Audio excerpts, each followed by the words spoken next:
DAZN, ils sont énervés contre la Ligue à cause du piratage. À ce niveau-là, ils sont plus culottés, ils sont stringés. Il y a toujours eu du piratage, mais DAZN, c'est le sponsor officiel de tous les vendeurs d'IPTV. Ils ont voulu faire payer 40 balles par mois à des familles qui font des calculs mentaux à la fin du mois. Des familles qui se disent que manger du pain et boire de l'eau 2 fois par jour, c'est un repas sympa. Et puis ils veulent te faire payer 40 balles par mois pour regarder Nantes-Le Havre. Je sais pas qui est le dealer chez DAZN, mais j'en suis sûr que c'est de la frappe. Bon, à la limite, tu mets ce prix-là pour un service de fou, des beaux avant-matchs, des reportages de qualité. Eux, ils arrivent avec un taf éclaté. Même les parents qui nous filmaient le samedi pendant nos matchs de moins de 13 avaient une meilleure réalisation. Même l'émission Parole Véritable avec Noah Lounsi est mieux gérée qu'un match sur DAZN. Une fois, je me suis posé devant un match. Après la pub, le match, il a commencé à la 2e minute de jeu. Peut-être bientôt, ils vont nous montrer une mi-temps sur 2. On sait pas. Ils ont réussi à me faire me plaindre alors que je regarde les matchs sur Telegram. Parce qu'il faut se le dire, même gratuit, c'est beaucoup trop cher. Et c'est fou, ils se sont pas dit qu'il y avait un problème, que c'était une dinguerie quand ils se sont dit, on va faire payer plus cher,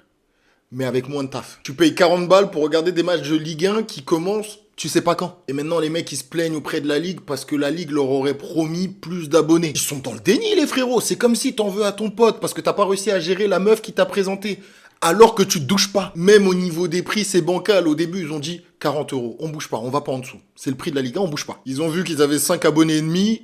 Ils ont vite pensé à une stratégie. DAZN, si c'était des pompiers, pendant l'incendie, ils auraient demandé comment on fait pour balancer de l'eau là? Parce qu'on n'a pas été formé. Ils ont baissé à 20 euros par mois. Ils ont dit on va pas baisser en dessous, c'est mort. Là, les gars, on s'est coupé les couilles, c'est mort. Déjà, je vais pas en vacances à cause de ce prix-là. Je peux pas baisser en dessous. Mais maintenant, va essayer de rattraper des gens sur qui t'as craché, à leur dire de payer 40 balles par mois, alors que c'est le prix de leur IPTV à l'année. À ce prix-là, même les lecteurs du RN, ça le dérange pas d'écouter les commentaires en arabe. Et là, récemment, ils ont encore fait une promotion jusqu'à la fin de l'année. Ils sont tellement en galère, bientôt ils vont nous demander des ribs pour nous payer pour regarder leur chaîne. L'ancien arbitre Colina, là, il veut changer les règles du foot en mettant les touches au pied, enlever les hors-jeux, et avec 10 joueurs max sur le terrain. Il manque plus que le merguez frites et le concours de penalty, et c'est les mêmes règles qu'on faisait en tournoi pendant Pâques. Même dans Galactic Football, il y a plus de respect pour le football. Merci pour tout l'ancien, merci pour les pochettes de PES3 et PES4, mais va te faire voir avec tes idées éclatées. Les anciens joueurs, entraîneurs, arbitres, quand ils bossent à l'UEFA ou à la FIFA, ils ont toujours des idées de merde pour changer le foot. Ils sont tellement payés à rien faire que tous les 3 mois, ils viennent avec des idées éclatées pour justifier leur salaire, du style, si un joueur a marqué plus de 5 buts sur une saison, il va devoir jouer à cloche-pied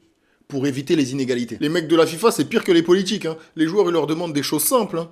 Eux, ils comprennent pas. Vous voulez jouer moins de matchs? Je sais pas. Et si on faisait les touches au pied plutôt? Bref, mets ton plus beau like et abonne-toi pour soutenir la chaîne. Et on se revoit bientôt dans une attaque de folie. Vamos!